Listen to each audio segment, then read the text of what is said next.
രണ്ടുപേരെയും രക്തത്തിൽ കുളിച്ച് കിടക്കുന്ന കണ്ടത്.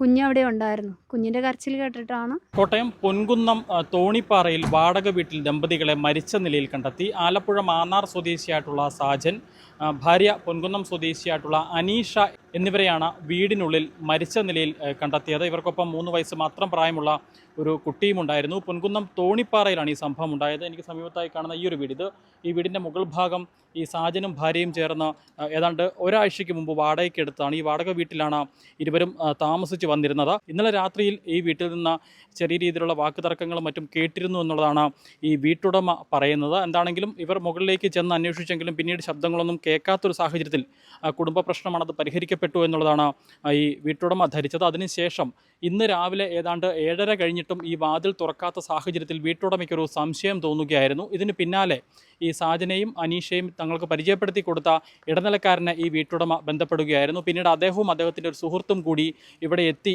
വാതിൽ മുട്ടി വിളിച്ചിട്ടും വാതിൽ തുറക്കാത്ത ഒരു സാഹചര്യമാണ് ഉണ്ടായത്. അകത്തു നിന്ന് കുഞ്ഞിൻ്റെ കരച്ചിൽ കേൾക്കുന്നുണ്ടായിരുന്നു. ഈ സാഹചര്യത്തിലാണ് സംശയം തോന്നിയ ആ വ്യക്തികൾ ചേർന്ന വീടിൻ്റെ സ്പെയർ കീ ഉപയോഗിച്ചുകൊണ്ട് ഈ വാതിൽ തുറക്കാൻ ശ്രമിക്കുന്നത്. അങ്ങനെ തുറക്കാൻ ശ്രമിച്ചെങ്കിലും വീട് അകത്തു നിന്ന് പൂട്ടിയ അവസ്ഥയിലായിരുന്നു. പിന്നീട് വാതിൽ ചവിട്ടി പൊളിച്ചപ്പോഴാണ് അകത്ത് രക്തത്തിൽ കുളിച്ച് കിടക്കുന്ന അവസ്ഥയിൽ സാജനെയും അനീഷയെയും കാണുന്നത്. 3 വയസ്സ് മാത്രം പ്രായമുള്ള ഒരു കുട്ടിയും അകത്തുണ്ടായിരുന്നു. എന്താണ് സംഭവിച്ചതെന്നുള്ളത് വ്യക്തമല്ല. ഇവർക്കിടയിൽ സാമ്പത്തിക പ്രശ്നങ്ങൾ ഉണ്ടായിരുന്നു എന്നുള്ളതാണ് ബന്ധുക്കളിൽ നിന്ന് മനസ്സിലാക്കാൻ സാധിക്കുന്നത്. ഈ കുട്ടിയെ ഇപ്പോൾ ഇവരുടെ ബന്ധുക്കൾക്ക് കൈമാറിയിട്ടുണ്ട്. പോലീസ് ഇപ്പോഴും ഇൻക്വസ്റ്റ് അടക്കമുള്ള നടപടിക്രമങ്ങൾ തുടർന്നുകൊണ്ടിരിക്കുകയാണ്. വീട്ടുടമ പാപ്പച്ചൻ തോമസ് ഇപ്പോൾ നമുക്കൊപ്പം ചേരുകയാണ്.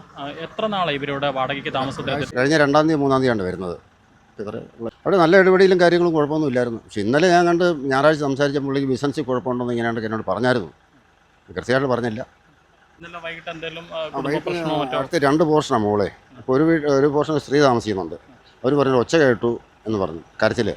അപ്പോൾ ഞങ്ങൾ മോളിൽ കയറി ചെന്നു. ഞാനും വൈഫോടെ മോളിൽ കയറി ചെന്നപ്പം അനക്കമൊന്നുമില്ല. അപ്പം പറഞ്ഞ് കുടുംബ വഴക്കല്ലേ, പ്രശ്നം തീർന്ന് കാണുമായിരിക്കും എന്ന് പറഞ്ഞു. അങ്ങനെ ഞങ്ങൾ താഴോട്ട് പോകുന്നു. ഒരു 9 മണിയൊക്കെ കഴിഞ്ഞാണ്. അത് രാവിലെ ഞാൻ വിളിച്ചിട്ട് ഫോൺ എടുക്കുന്നില്ല.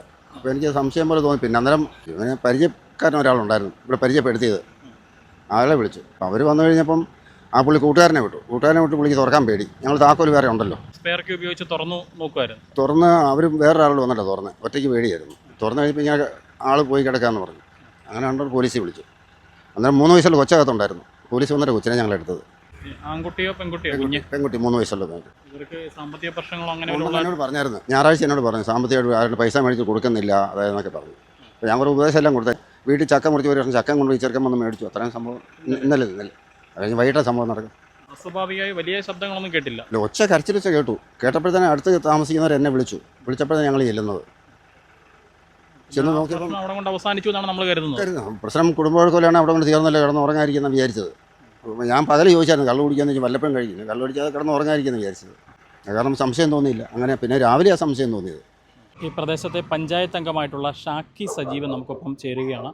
ഈ അനീഷ എന്ന് പറഞ്ഞ കൊച്ചിൻ്റെ 2ാം വിവാഹമാണ് ഇയാളായിട്ട്. പക്ഷേ ഇവർ കുറച്ച് നാളായിട്ട് പിരിഞ്ഞിരിക്കുമായിരുന്നു. ഇപ്പോൾ ഒരു 10 ദിവസമായിട്ട് ഇവർ ഒരുമിച്ച് ജീവിക്കാൻ തുടങ്ങിയിട്ടുള്ളൂ. മുന്നും ഇതുപോലൊരു പ്രശ്നം ഉണ്ടായിട്ട് എന്നോട് പരാതി പറഞ്ഞിരുന്നു. അതെല്ലാം കഴിഞ്ഞ് ഇപ്പോൾ അവർ ഒരുമിച്ച് ജീവിക്കാൻ തുടങ്ങിയതാണ്. ഈ പെൺകൊച്ച് എൻ്റെ വാർഡിലാണ് താമസിക്കുന്നത്. ചെറുക്കൻ ആലപ്പുഴയിലുള്ള പയ്യനാണ്. ഇപ്പോൾ ഇവർ വീണ്ടും 2 ആൾ ഒരുമിച്ച് താമസിക്കാൻ വന്നതും എൻ്റെ വാർഡിലാണ്, എൻ്റെ വീടിൻ്റെ സമീപത്തും കൂടിയാണ് വാടക വീടെടുത്ത് താമസിക്കുന്നത്. പിന്നെ ഇവിടെ എന്താ ഇതിൻ്റെ പുറകിലെന്താ സംഭവിച്ചതെന്ന് നമുക്കറിയില്ല. മെമ്പർ ഈ ഒരു സംഭവത്തെക്കുറിച്ച് അറിയുന്നത് എപ്പോഴായിരുന്നു? ഞാൻ രാവിലെ ഇവിടെ ജനങ്ങൾ അറിഞ്ഞിട്ട് എന്നെ വിളിക്കുമായിരുന്നു. അപ്പോഴാണ് ഞാൻ അറിഞ്ഞത്. ഇവരാണ് ഇവിടെ താമസിക്കുന്നതെന്ന് നമുക്കറിയത്തില്ലായിരുന്നു. ഇവർ മരിച്ചതിന് ശേഷമാണ് ഇവർ 10 ദിവസമല്ലേ ആയിട്ടുള്ളൂ വന്നിട്ട്. അപ്പോൾ ഇവരാ താമസിക്കുന്നതെന്ന് ഇന്നാണ് എനിക്ക് മനസ്സിലായത്. ഇവർ അകന്നു നിന്നതിന് ശേഷം വീണ്ടും ഒരുമിച്ചൊരു വാടക വീടെടുത്ത് ജീവിച്ചു തുടങ്ങിയതാണ്. ആ കൊച്ചിൻ്റെ കരച്ചിൽ കേട്ടിട്ട് വീട്ടുടമസ്ഥർ കതകിനിട്ട് തട്ടുമായിരുന്നു. പിന്നെ നാട്ടുകാരെ അറിയിച്ച് നാട്ടുകാർ വന്ന് തുറന്ന് നോക്കുമായിരുന്നു. രണ്ടുപേരെയും രക്തത്തിൽ കുളിച്ച് കിടക്കുന്ന കണ്ടത്. കുഞ്ഞ് അവിടെ ഉണ്ടായിരുന്നു. കുഞ്ഞിൻ്റെ കരച്ചിൽ കേട്ടിട്ടാണ് ജനം അറിയുന്നത് കൊച്ചിൻ്റെ കരച്ചിൽ കേട്ടിട്ടാണ്. എന്താ സംഭവിച്ചതെന്ന് നമുക്ക് മനസ്സിലാകുന്നില്ല.